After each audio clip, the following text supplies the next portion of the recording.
We need sensible green leadership. It won't be easy, and it will require a wholly new kind of politics. A politics that is transparent and the space for a better, more honest debate about how we secure the country's long-term interests. But is it honest to still insist the UK can hit net zero by 2050?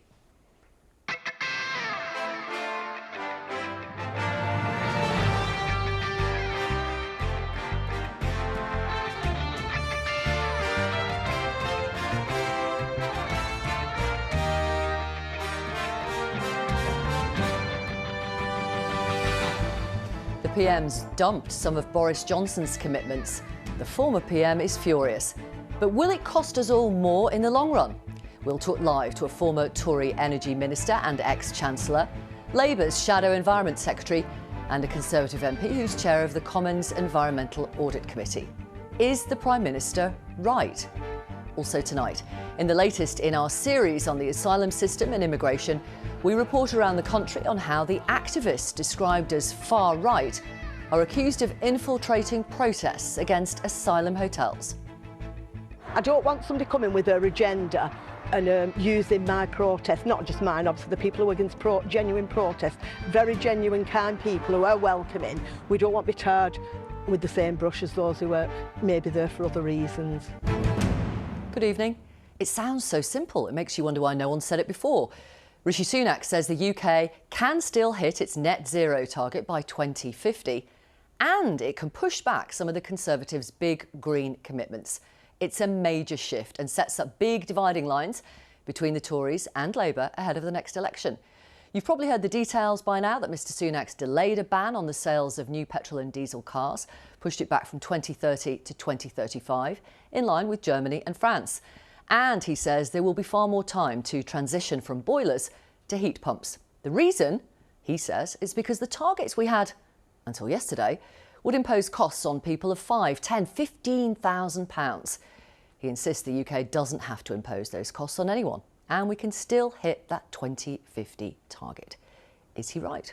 We'll put that to Labour's Shadow Environment Secretary, Steve Reid, a Conservative ex-Energy Minister and former Chancellor Kwasi Kwarteng, Conservative MP Philip Dunn, who chairs the Environmental Audit Committee. First, let's have a word with Nick. This seems like a big deal, is it? Well, Victoria, as far as Rishi Sunak is concerned, this goes way beyond climate. In his mind, he effectively launched phase 2 of his premiership today. And in his final peroration, he talked about how we are going to change the way our politics work. So he's casting himself as the change candidate. Change from all the prime ministers who went before him. Change from the guy who wants to succeed him as Prime Minister. And that change has two big themes on climate and on wider areas. The first one is being honest with people and telling them about what costs are involved. The second one is being prepared, as he did today, to challenge consensus and then to adapt. So for him, phase 2 of his premiership now is addressing what he called longer term questions. That follows phase 1, which was about bringing stability. The challenge for Rishi Sunak is if you become Prime Minister not with a general election, you just succeed to it, and you want to be the change candidate, you probably need to stamp that message on day one. So has that message come too late? OK, so somehow he is different or has changed, and he's apparently stopped various things as well. Yes, well, this tweet we had from Rishi Sunak this afternoon, we should be able to see it here, has got a lot of attention, where the Prime Minister said that he's managed to stop a series of measures. So no taxes on eating meat, no new taxes to discourage flying. You won't be forced to sort your rubbish into 7 different bins, no compulsory car sharing and no expensive insulation upgrades. I do have to say, I don't think many powerful people were talking about putting new taxes on meat or forcing you to share your car. But I do have to say, we did manage to track down one quite powerful person who quite liked the idea of sorting your rubbish into lots of bins. Recycling, and that is the thing that in our house we are obsessive about. I know it's a pain, you need lots of bins, but it is something that is very good for the environment. OK, that was the leadership debates just over a year ago. Time flies. What are the parties saying? Well, we have a divided Conservative Party. So Boris Johnson, as you were saying, not happy. Liz Truss, she is happy. But interestingly, sort of the middle ground Conservative MPs who are concerned about what the party described in its last general election manifesto as the climate emergency, they are giving this a guarded welcome. For the Labour leadership, they're accepting the boiler announcement. As you were saying, on cars, they will restore the 2030 target for phasing out petrol and diesel cars. It will be interesting to see if that 2030 target for Labour does make it all the way to their general election manifesto, because Keir Starmer does have a habit of removing things that could be awkward in a general election, and he may be thinking carefully about whether, if he sticks with that, the Tories might depict him as the enemy of the motorist. Thank you very much, Nick. The aim of net zero, it's worth reminding ourselves, is for the UK to take out of the atmosphere as many greenhouse gas emissions as it puts in. And as you know, the government has legislated to reach net zero in this country by 2050. Let's talk to Philip Dunn, Conservative MP and Chair of the Environmental Audit Committee, former Chancellor, Business Secretary and Climate Change Minister Kwasi Kwarteng, and Steve Reed, Labour's Shadow Environment Secretary. Welcome all of you. Philip Dunn, first of all. So according to Rishi Sunak, the UK can reach net zero in 2050, even with delaying some of these commitments, and it's not going to cost anyone anything. That is brilliant. How come no one's thought of that before? Well, I think what the Prime Minister did today was, first of all, as you've just said, reconfirm his commitment to net zero, the ambition for the UK to continue to show leadership internationally on this. And I think that was very important because people have been raising questions about where he really stood, and I think he's made that very clear.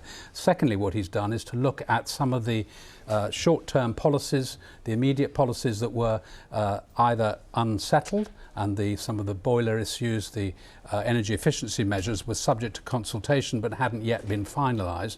He's realised, as our committee said to him in a report, said to the government in a report a couple of years ago, that the numbers on which these policies had been based were underestimates of the cost it will take, for example, to make your home energy efficient, to be able to work properly with a heat pump. So he's moved those to one side, deferred them until the technology and the supply chain is ready to install them. I think that's a sensible, pragmatic measure.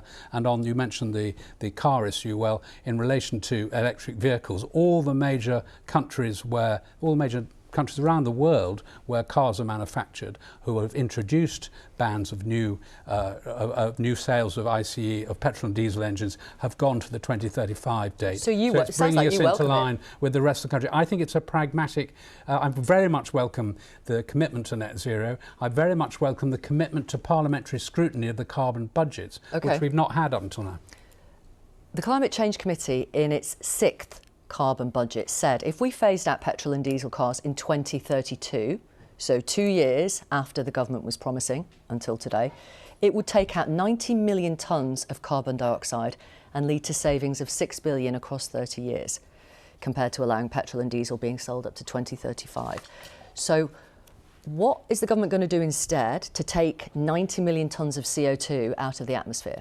Well, the Prime Minister today said that we are on track on our carbon budgets. That is true for Carbon Budget 4 and Carbon Budget 5. Carbon Budget 6, the CCC says we're currently at 91% of where we need to be. So we're edging towards that. If you're pushing one commitment back, but insisting you can still reach 2050, you've got to make it up somewhere else. So what is the plan? So we'll have to see. And the Committee on Climate Change is going to be, I assume, looking at this announcement today and will make its projections clear. There is actually a plan? Well, I think that this is a very, very complex proposition to decarbonise the whole economy. I understand. So there are swings and roundabouts all around. Of course, and you would have thought with the announcement today, the swings and the roundabouts, the T's would have been crossed, the I's would have been dotted. Do you think there actually is a plan? I think there is a plan. I think a lot of companies are already demonstrating. So we've seen, well, he told us a lot about it today.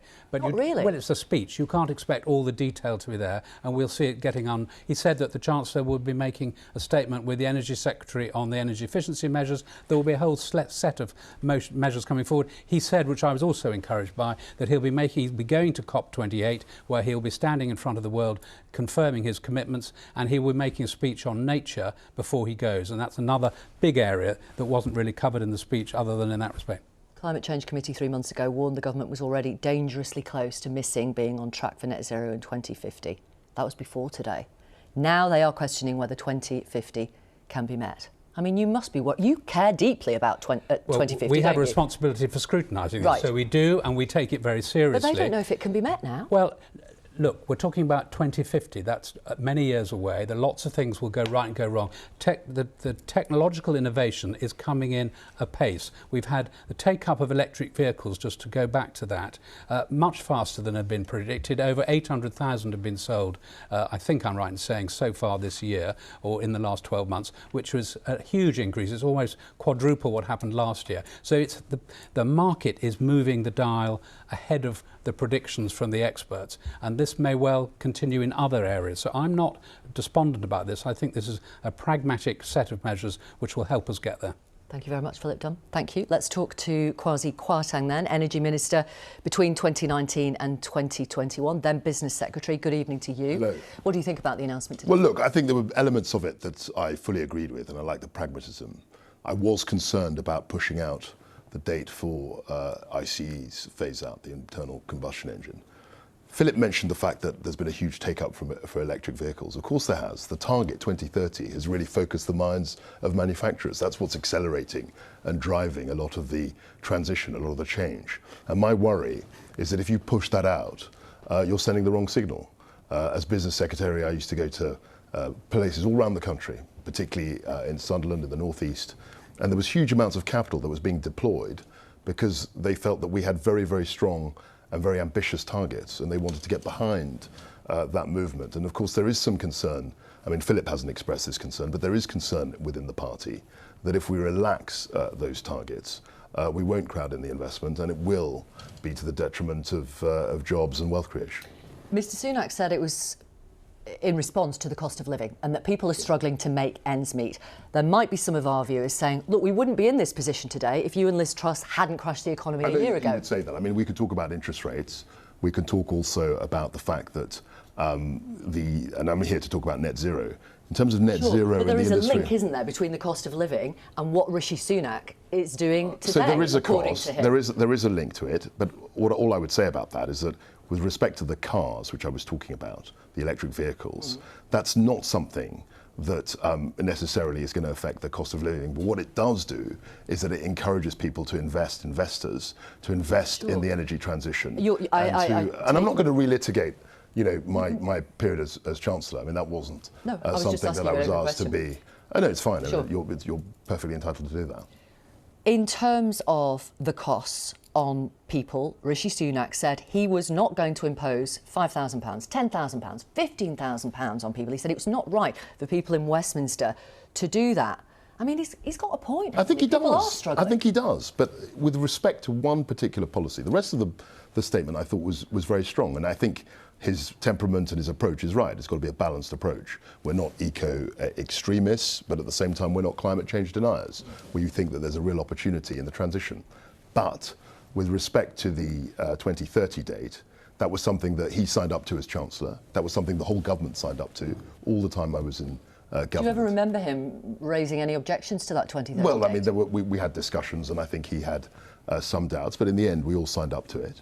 I mean, he could have resigned as Chancellor if he felt so strongly about it. In the end, he did, but on another issue. For very different reasons. But I'm very sure of the fact that when I spoke to industry players, investors, they were very impressed at the ambition that we described, that we set forward.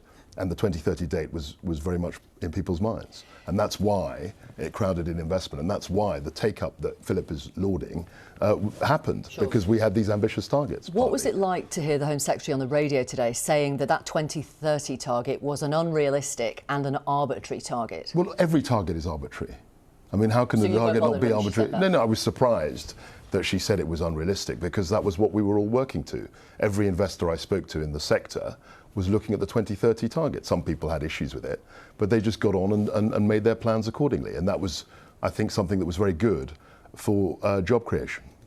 Mr Sunak said today, you don't reach net zero simply by wishing it, yet that's precisely what previous governments have done. Does that sound like he's trashing your record, Boris Johnson's record? What's so extraordinary about that was that he was Chancellor of the Exchequer for 2.5 years in those previous governments. I mean, it was not that as if he was a backbencher or someone with little influence. I mean, So he what was do you right at think the about the centre fact of that it. he said that? I thought that was odd to say that previous governments had wished it, because I had lots of discussions with him, very fruitful discussions, when we were both in cabinet, and he was very, very open-minded and very dynamically involved in net zero policy.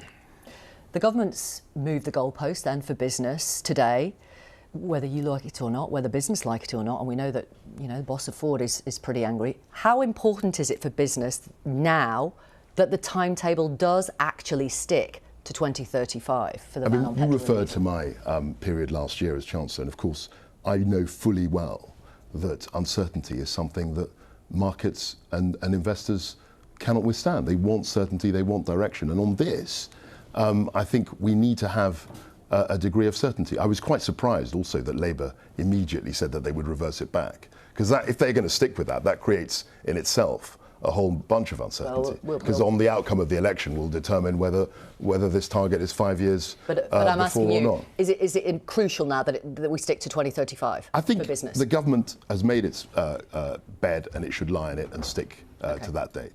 Thank you very much. Let's bring in Shadow Environment Secretary Steve Reed. Businesses want certainty. You've already said you're going to switch back to 2030 if Labour win the next general election. You're going to cause them more uncertainty. Well, you have to look at why Rishi Sunak has done this. This is an act of weakness from a directionless Prime Minister. You have to question whether this government actually has an economic or an industrial strategy.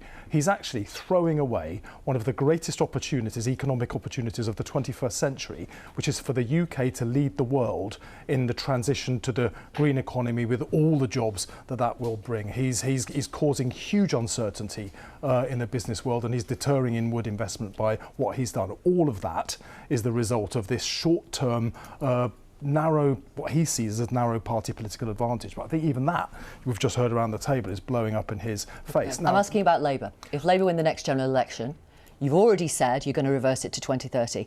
You must accept that will create more uncertainty. Well, the election will come within 12 months. A lot of the investment from the motor industry has already gone in towards 2030. So when the Tories change things, it creates uncertainty. But if Labour change things, what, it doesn't create uncertainty? The Sunak is telling those companies to write off the investments that they've made. We're not going to do that. When did he say that? By scrapping the target that they're working towards, he's undermining the investment that they've already put in. And it's not just me that's saying that. You've had the chairman of Ford saying that. You've had other captains of industry saying that. As the big global investors are looking at which country to invest in as we transition to this new economy, are they going to pick a government which is stable and predictable in their approach to the green economy, or are they going to choose a flip-flopper? On the subject of flip-flopping, are you sure Sir Keir Starmer is going to switch it back to 2030 if Labour win? Because he's done a few flip-flops in his time. Well, absolutely. He's completely committed to Labour's green prosperity plan. He was committed to scrapping tuition fees. He was committed to bringing public utilities into...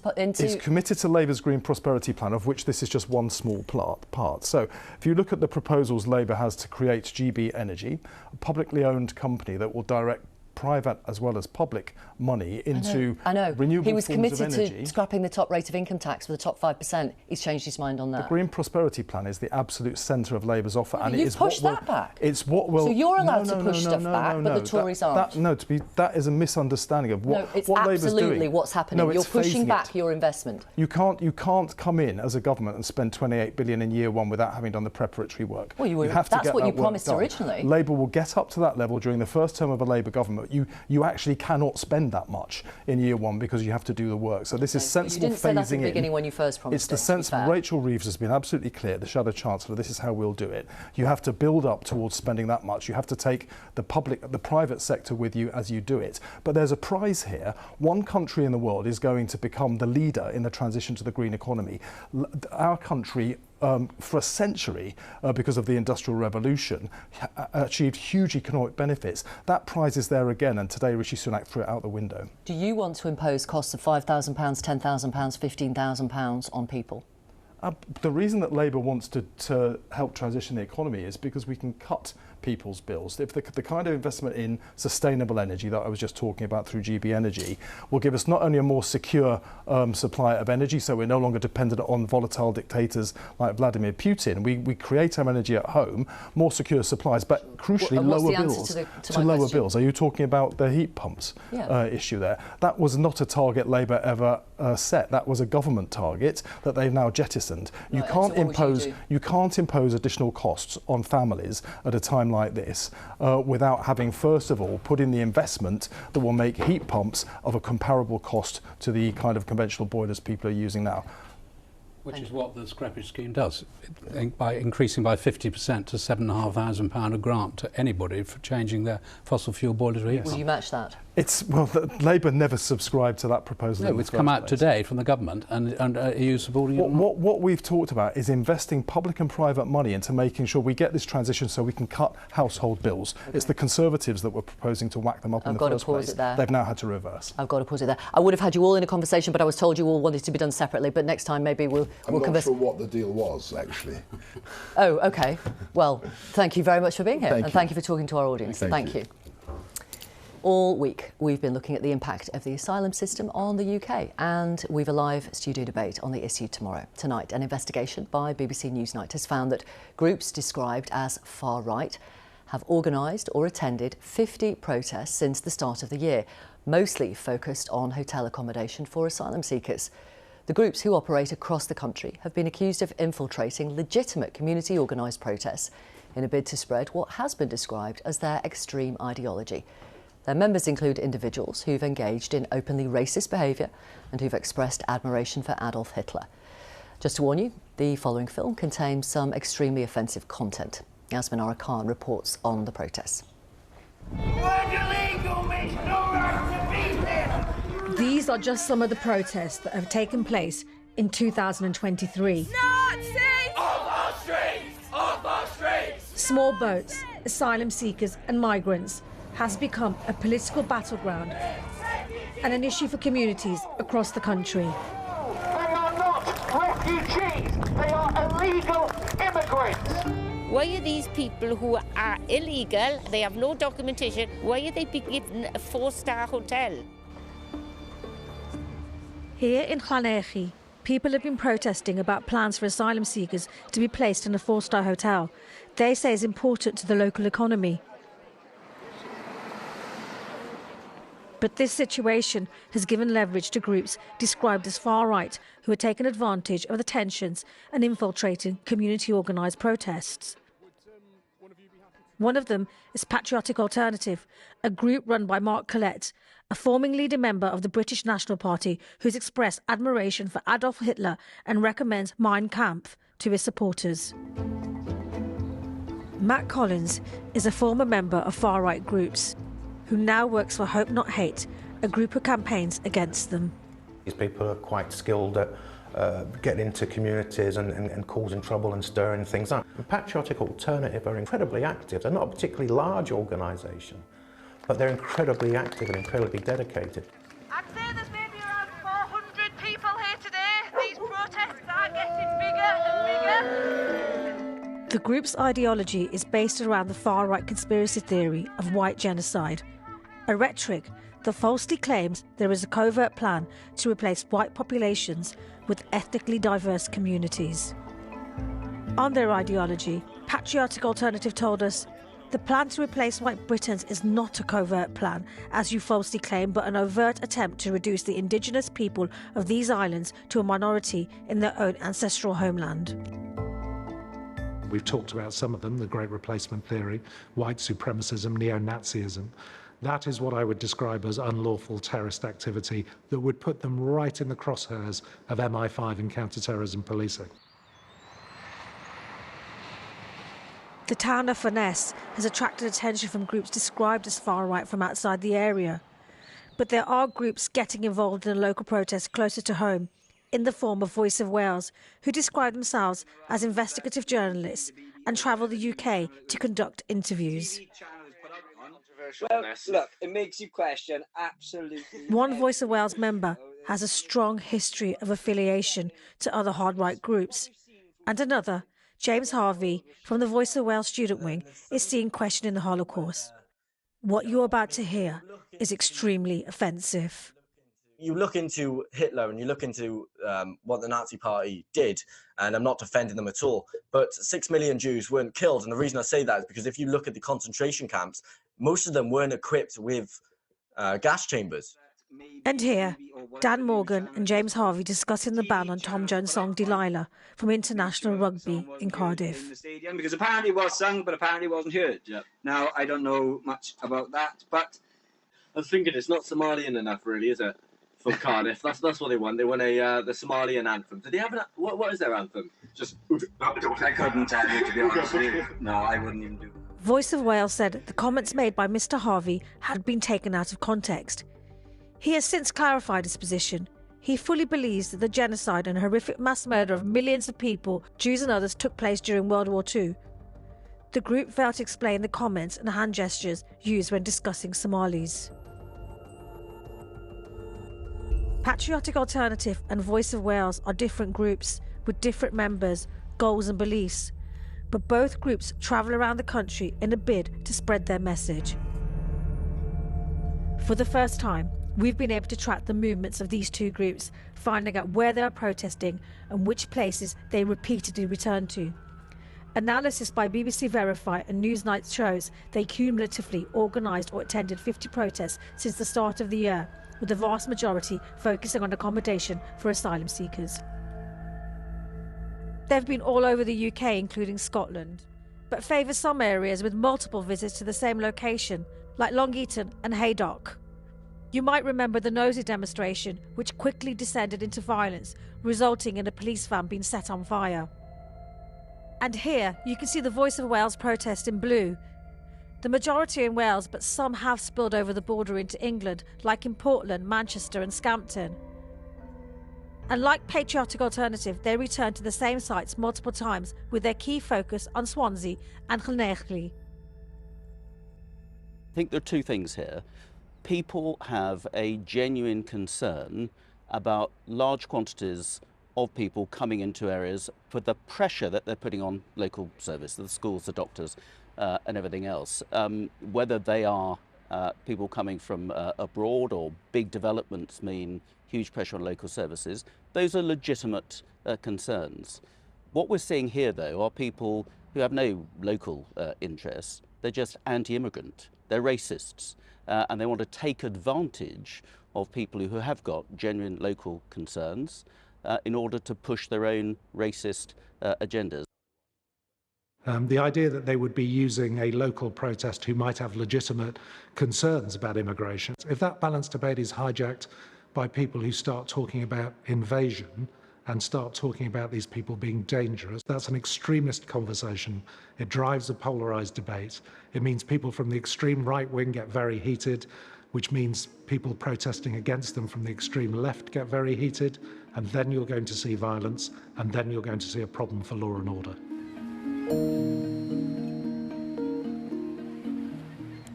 The Bibby Stockholm is moored in Dorset. It's currently empty, but forms part of efforts by the Home Office to reduce the £8 million daily bill to taxpayers by moving asylum seekers out of hotels and into alternative accommodation. It's caused some unease amongst locals and has been jumped on by both Patriotic Alternative and the Voice of Wales. The reason why Voice of Wales is here is because this affects everybody in the United Kingdom. The tap needs turning off. Unlike Voice of Wales, Patriotic Alternative organises protests such as this one here in Portland. It was a small group and it had a low turnout. One of them was Michelle Vardy, a concerned local, who we also found had been posting in anti-asylum Facebook groups. This is a poor area and a lot of people, they can't even afford to feed their children 3 meals a day in the school holidays, yet they've seen a barge coming in and our government is paying for 3 meals a day for them. And would it worry you if you knew that the leader of that group has sympathies towards Adolf Hitler, for example? If that's the case, yes, but I also understand that a lot of these groups that are against all the illegal immigrants coming here, they always get slurred with far right and racist tendencies from other groups like Stand Up to Racism, when I'm not sure that's the case. Michelle told us she engages with both left and right-wing groups on Facebook.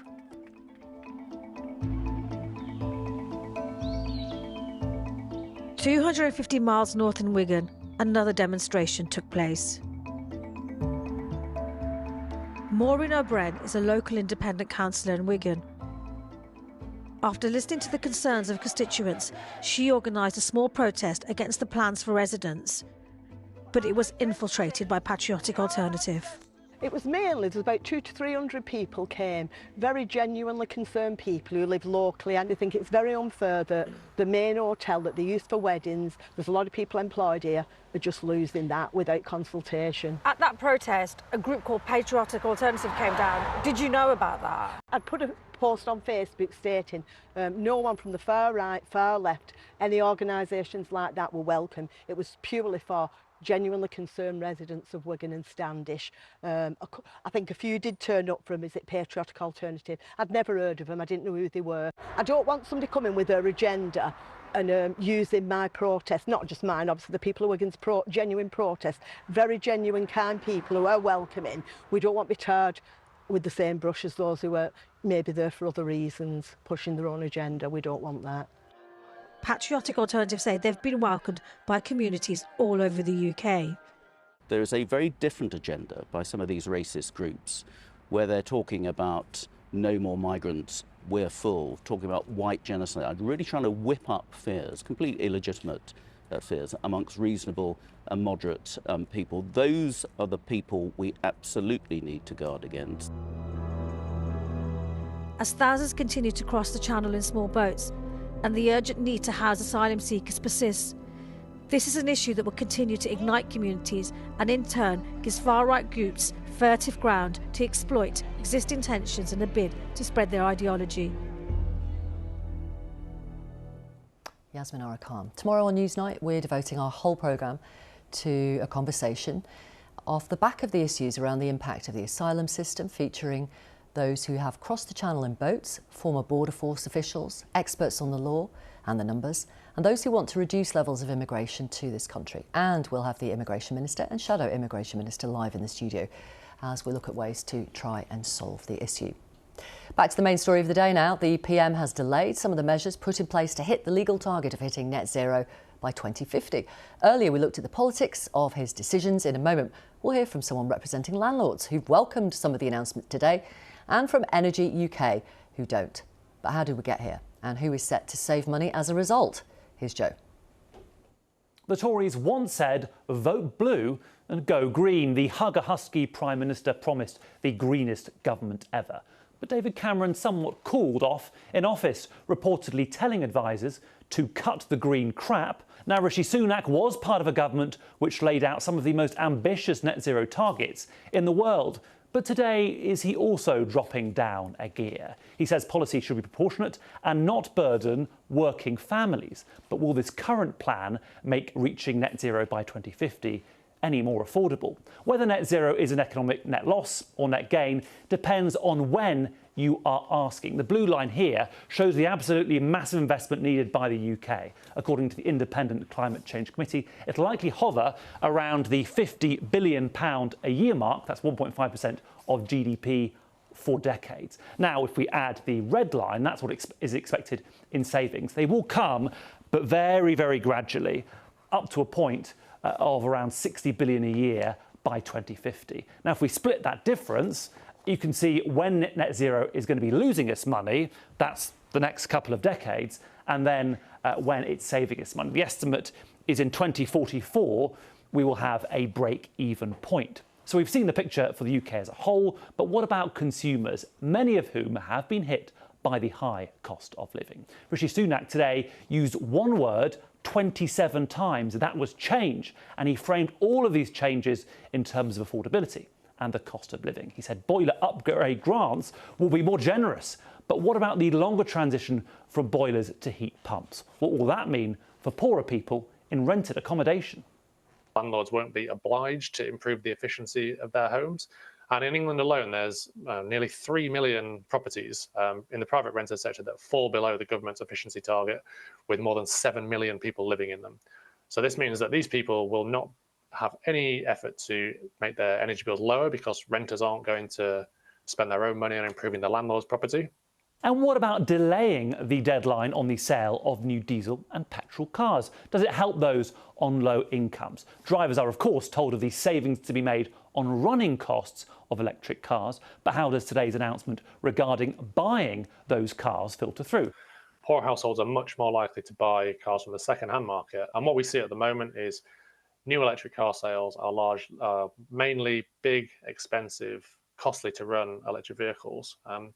And when these do filter through into the second-hand market, these aren't the sort of cars that will be beneficial and will be attractive to low-income households. Labour say that they would reverse delaying that deadline, but a poll from YouGov tonight suggests far more voters support the government's move than don't. And if you think the public will stay united on green policies, just look at Germany, where the ruling coalition has faced a public backlash over its plans on heat pumps. In the Netherlands, farmers have been kicking off about plans to cut animal numbers to curb nitrogen emissions, whilst coal-dependent Poland is fighting the EU to keep its coal subsidies. Climate policy whiplash isn't just a phenomenon here at home.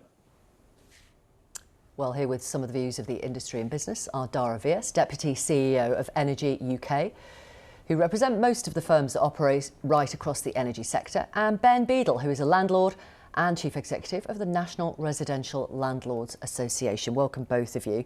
I mean, you represent so many companies across the spectrum of the energy sector. Broadly, what's their reaction to today's announcements?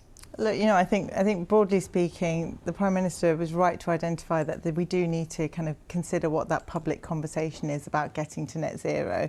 But really, the biggest concern for the energy industry right now is what the pronouncements today, what signals they send to investors, and the investors that we desperately need to be investing in clean energy technologies right across the UK. And what signals do you think it does send to investors? I think what we need is stable, dependable, predictable policy and governance in this country, and we haven't had that. We are in a global race for investment, and countries like the USA, France, Germany, India, China, they're doing a lot to attract global investment in clean energy technology. It's about ensuring that we're investing in energy security, getting off fossil fuels, not relying on imported gas, and making sure our system's cleaner. And we're not sending those signals, and capital has a choice of location.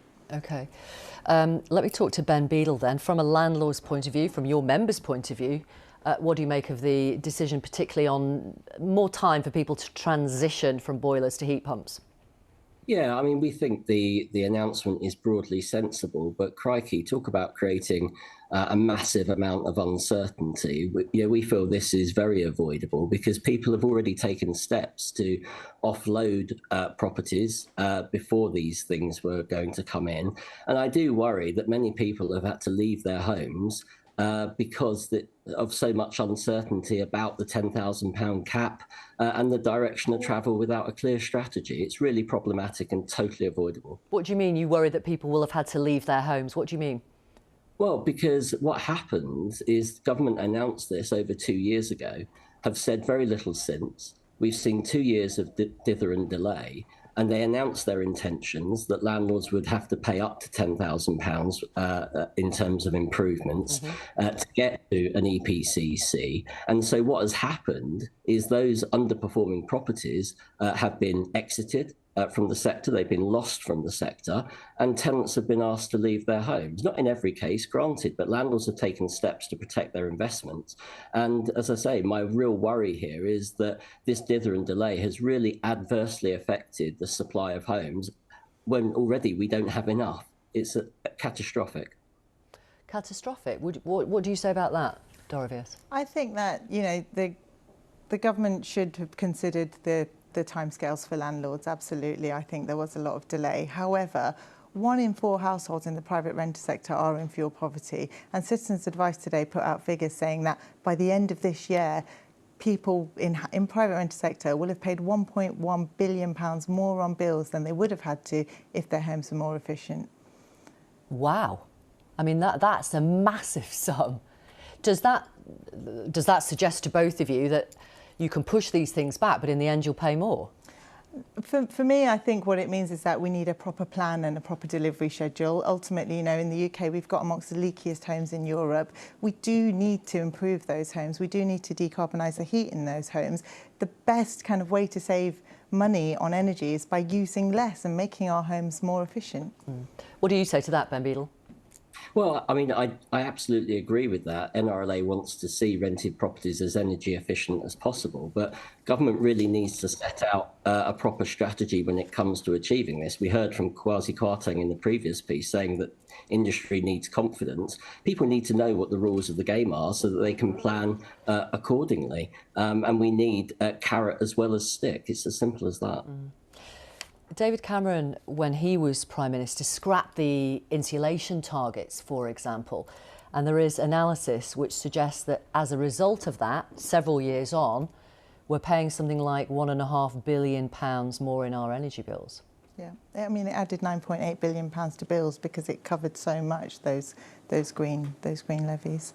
It's made a huge difference. And I think, you know, when we're in a period where not that long ago prices had nearly trebled, government spent £10 billion of much needed support to help people with their energy bills last winter.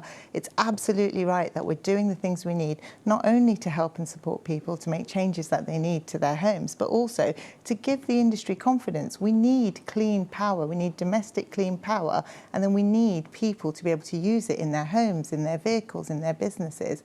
It is a system and it needs to work. And right now, that confidence just isn't there for the industry. Okay. Thank you both very much. Thank you, Dara Vias, Deputy CEO of Energy UK, and Ben Beadle, who is from the National Residential Landlords Association and a landlord himself. Thank you very much. That's all from us tonight. I'll be back tomorrow. Till then, have a good evening. See you then.